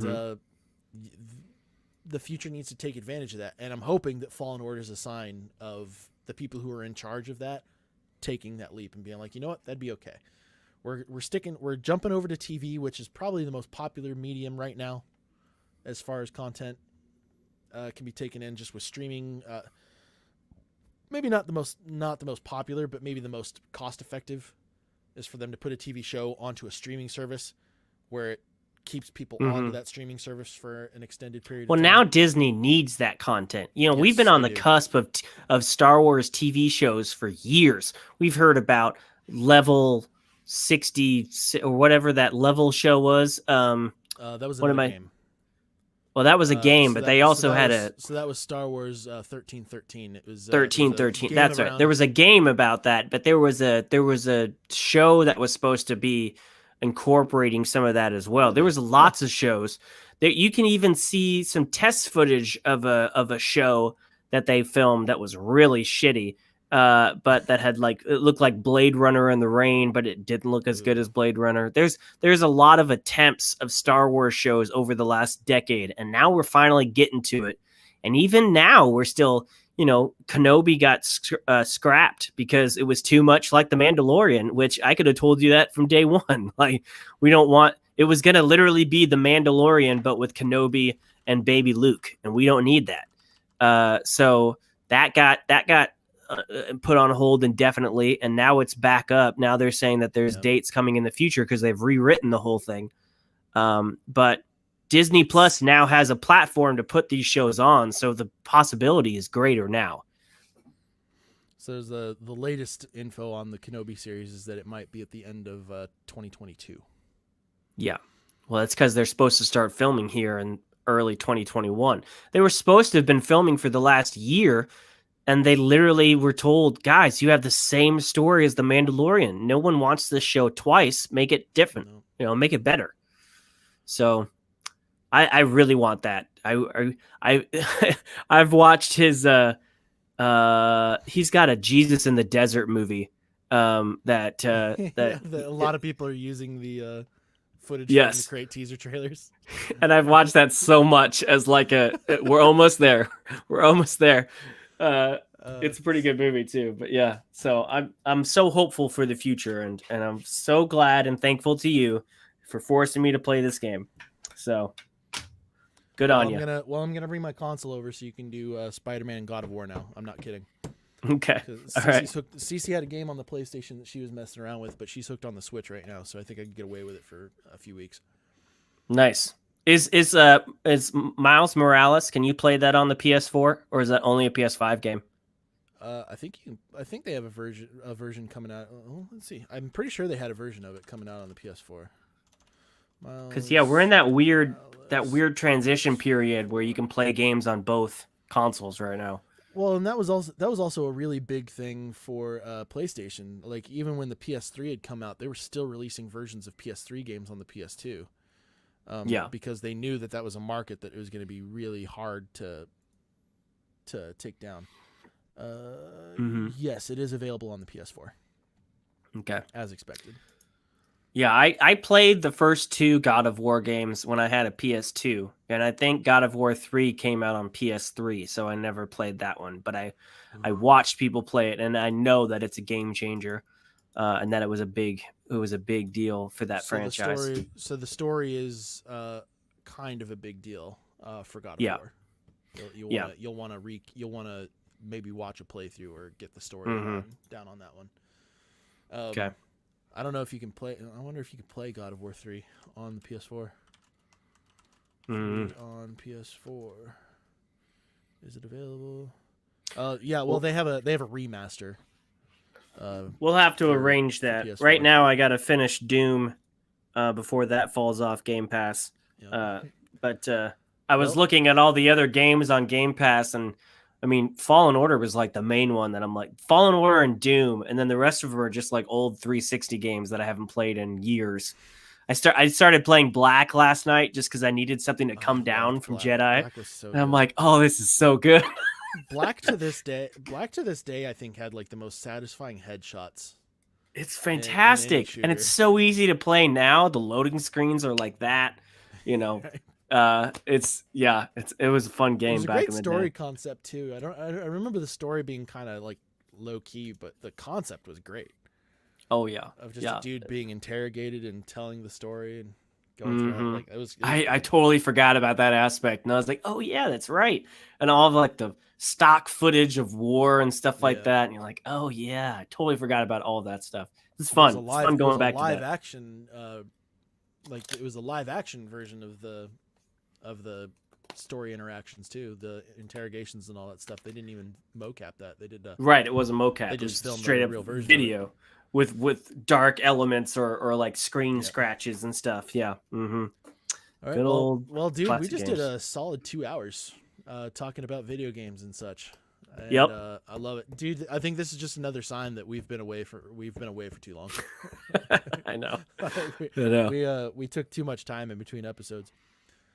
Well, that's But fine. yeah, We should definitely come back for the end of Mandalorian and just for come sure. back for events like this until everything's been pushed out till next year. So, well, except for Wonder Woman. Wonder Woman comes out on Christmas Day. So that's the only thing confirmed for this year. Everything else that I was See how that excited goes. for has got pushed out. So, All right. Well, yep. Nerf Herders will be back next week when Josh finishes Spider-Man because I'm bringing my PlayStation to him. And we'll talk about that game with you. No, thanks a lot, It's Nerf taking me a little Herders. longer. Appreciate you guys watching. Subscribe if you haven't already. Hit the like button if you're into our content. Let us know. Hit us up in the comments with how you feel. Be honest. We can take it. And until next time, we'll see you. I keep saying until next time, we'll see you soon. And I feel like that's a weird. Yeah, I we'll feel see like you that's a weird eventually. grammatical thing. We'll see you again soon. We'll All right. just leave it at that.